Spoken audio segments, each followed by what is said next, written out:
Hello friends, welcome back. So in this session we will learn JUnit fixtures, or that is JUnit annotations. Fixtures are nothing but some annotations is defined into JUnit that can be used to do pre-process and post-process task for your test case to initialize the state or dependency or any input data. So that is called fixture. So what is fixture, or what is the annotations that is provided by JUnit? So that JUnits, whatever the annotations that JUnit provide, that annotation can be used to perform any task before to the test case and after to the test case. Suppose some common operations are there. So repetition of code is not a good practice to do so. We should not repeat the code. So instead of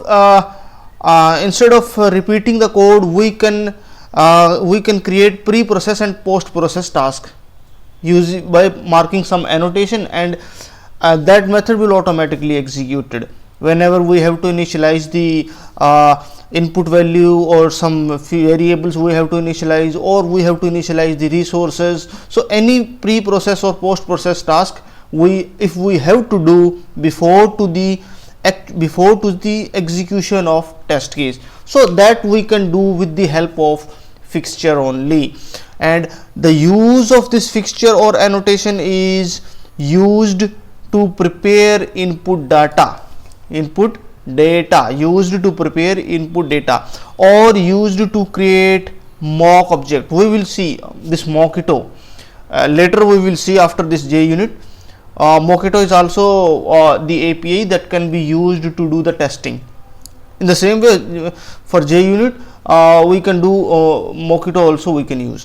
Okay, and annotations or fixture can be used to initialize the resources such as establishing the database connection, or establishing connection or reading some file. It depends on the it depends on the resources, what type of resources we are using to take the input. That can be a file, that can be network, or that can be database. So before to use that resource, we have to make connection with the resource. So that connection we can use to make that connection, we can use the fixtures. Using fixture we can do that operation separately, and that operation is you can say that is a one time written, and that can be executed whenever the test case is executing. You no need to call that separately also. So before to see, let's see the example that we have seen in the last session. Suppose here in the last session we have seen this array-util test. So inside this array-util test, you can observe one thing: 3 times we are creating the same object. Here you can see we are here our code is duplicate. It looks like duplicate. See here, add input array 5273 3 times we are initializing this value. So we are rewriting the code here, and this is making code very complex. Currently this is 3 methods only. Suppose like that, if we are doing for the 100 methods or in 100 classes, then it will become very huge code. So we should not do that one. We should put this code into some other method, and that method should be executed. We can do like that also. In that case, what we have to do, we have to call that method. But JUnit is giving this facility separately, where you can put this code into separate method, and that method will automatically execute it. You no need to call at all.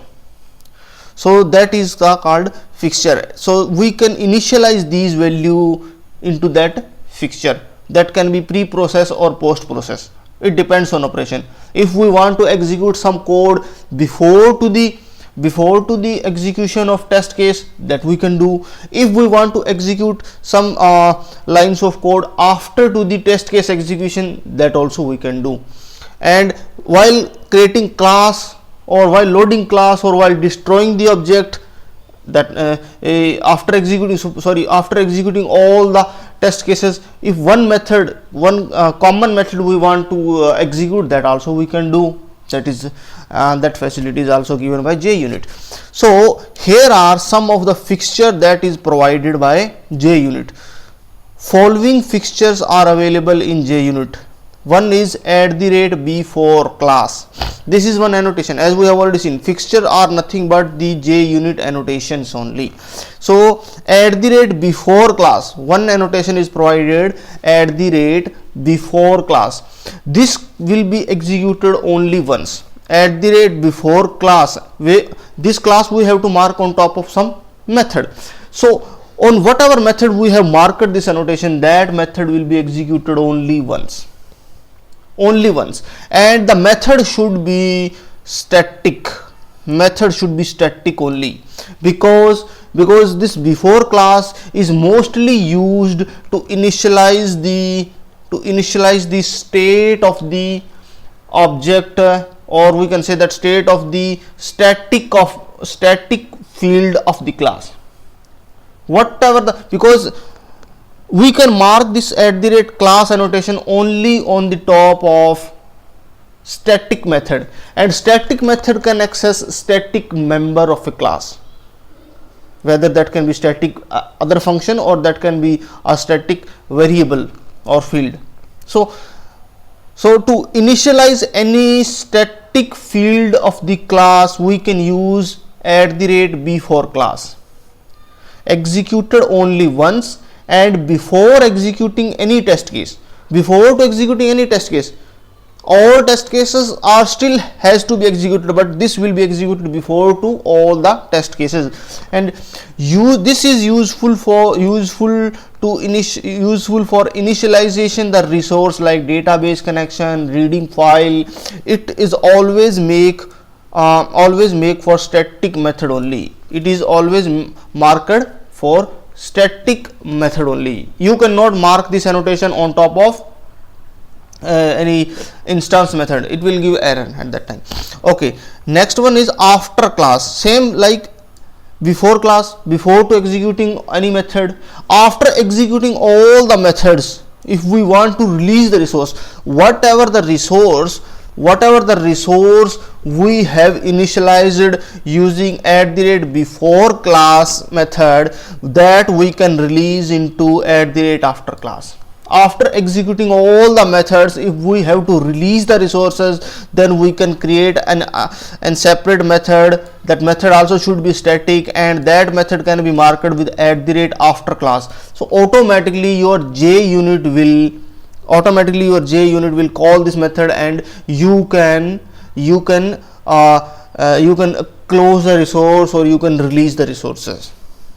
If it is a database connection, or if it is a file stream, or if it is some network socket connection, any type of connection, whatever you are initializing in the @before class method, you can release those resources into @after class method, and that method also should be a static only. Okay, next one is @before. @before means this will be executed for each test case before to the execution of test case. Before to the execution of any test case, this @before will be called, and this method should not be static. This method should be instance only. Okay, executed before each test case, and this is useful for initializing the variable or some input or any field, whatever you wanted to initialize for the test case. You can do that one also. In the same way, after will be executed after the execution of each test case. One test case is executed, it will call before to that one @before, and after the successfully execution of the test case, this @after method will be called, and that can be used to again initialize with the default value or something like that, whatever you wanted to do, or you can initialize the resource. So whatever the operation if you wanted to do, you can do using @after, executed after each test case. This is useful for releasing the variable resources that were initialized by @before annotation method. And @ignore is nothing but that can be used to ignore or skip the test case. If we don't want to execute some test case for temporary purpose or for permanent purpose, we are going to ignore that test case, then we can mark just this annotation @ignore. The test case will be ignored. Okay, so these are the some fixtures are available into JUnit. So now let's see the example. So here if you see what we are what is the what code duplication we are facing here. Every time we are creating this array, we are creating this array, here we are creating two array, here we are creating. So here if you see, we can this task we can do into some separate method, and that method we can mark @before. So it automatically it will call you, no need to initialize every time, we can do that operation. So that we have done into array util test2, because that whatever the actual code we have seen in the last session, I kept that as it is. In the I have created new class array util test2. In that one we have did our modification. So from here you can observe, this is our test cases, this is our, these are our test cases. 3 test cases were there only, these three test cases are there. So if you can see here 3 lines of statement, in some method 4 lines of statement, 3 lines of statement, but if you see here only 2 lines of statement are there, hardly 2 lines of statement for all methods. Why? Because we have minimized that code, or we have put that code into some separate method, and that method is marked with @before and @before class annotations. And so this @before class, as we have already seen, this will be called only once, @before executed only once, and before executing any test case it will be executed. And for this one, method should always be static. So here method is a static and it is marked with @before, and here what we are doing, we are printing before class setup. Setup is this setup before class, this is the name you can give any, no issue.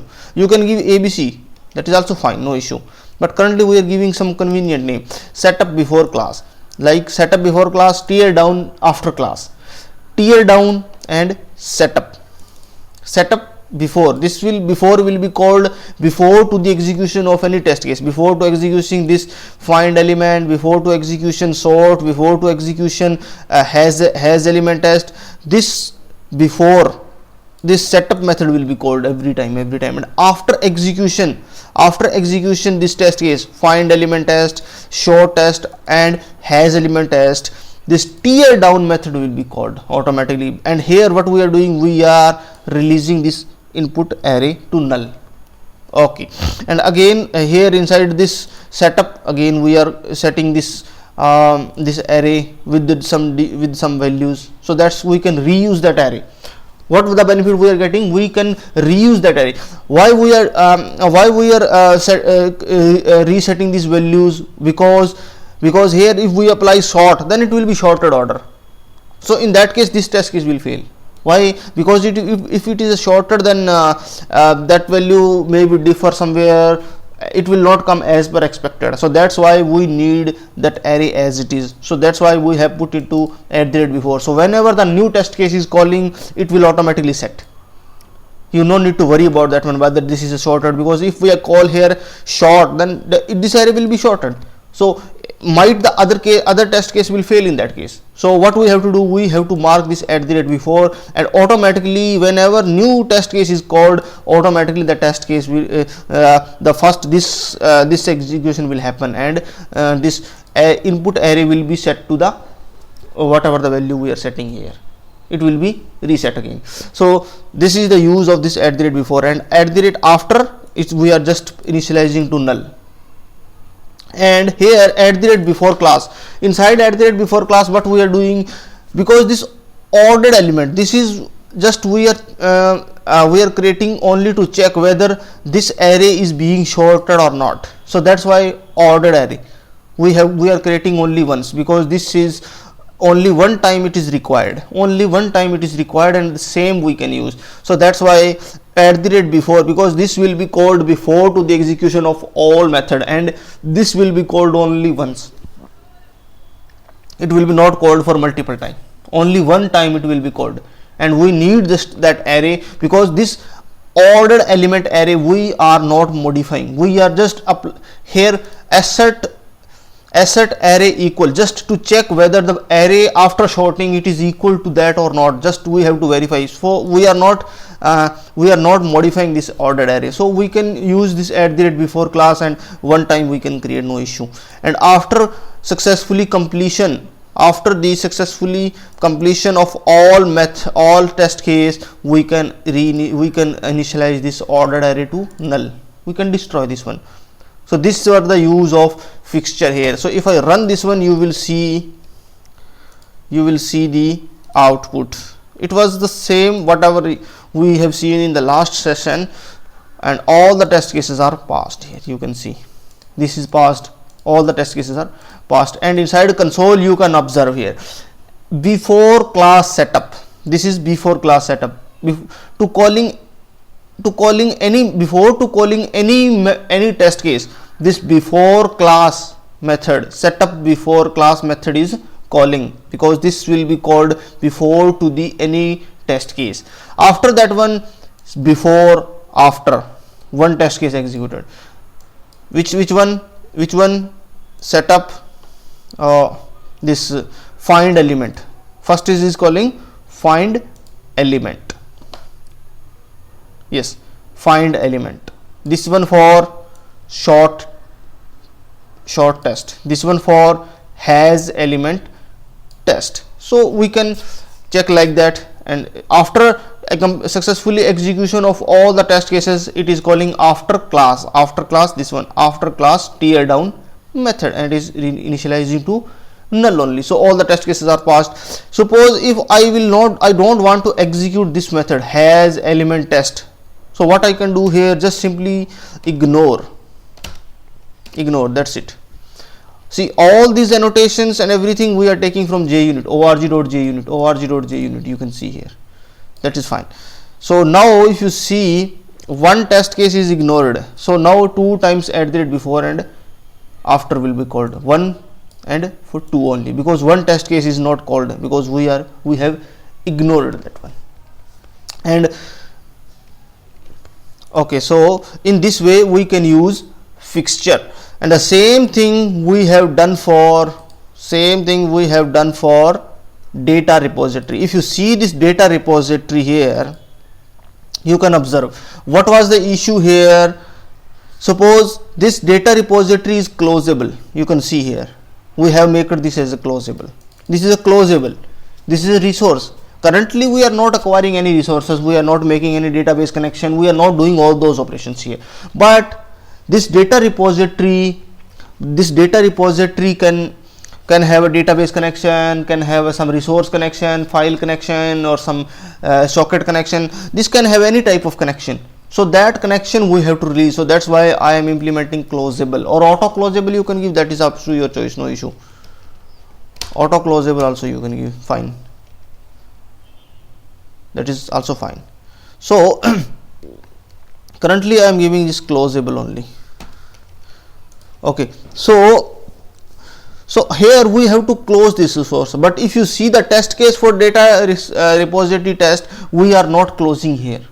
One thing we can do, we can close that here, because this currently this data only this class has one test case, so we can close here, no issue. We can do in that way, we can do in this way. So if I run this one, you will see this test will be closed. Okay, what is this problem? Okay, so if I run this one, you will see this test case is called successfully. Yes, the resource is also closing and test case is also passed. But this is not the good practice to do, because why?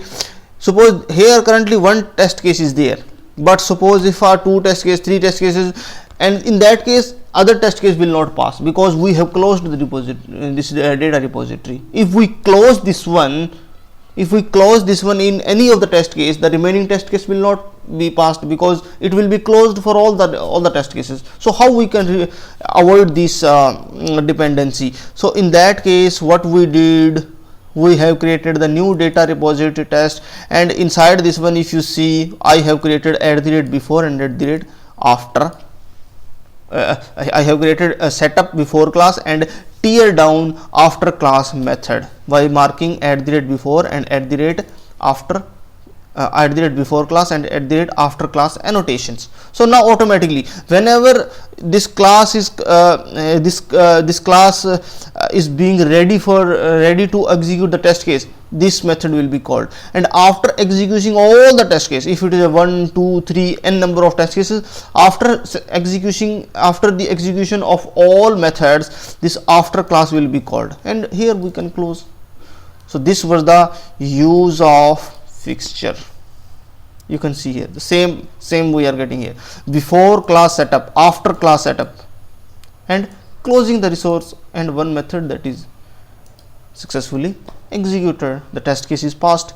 So in this way we can use fixture or annotations @before, @after, sorry, @before class, @after class, @before, @after, and @ignore. So this is the this were the JUnit fixture or JUnit annotations. Okay, and in the next session we will see JUnit exception test case. So I hope you like this session. Please subscribe my channel and we will see you in the next session. Till that, bye bye and thanks for watching.